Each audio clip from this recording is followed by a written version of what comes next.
श्रीलक्ष्मी श्रीमहालक्ष्मी क्षीरसागर कन्यका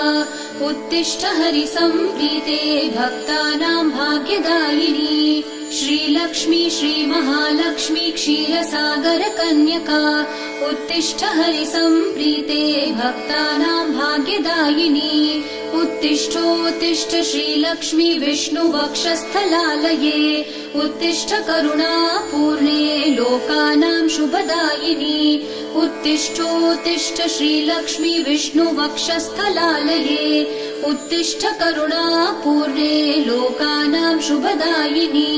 श्रीपद्ममध्यवसिते वरपद्मनेत्रे श्रीपद्महस्तचिरपूजित पद्मपादे श्रीपद्मजात जननी शुभपद्मवक्त्रे श्रीलक्ष्मी भक्तवरदे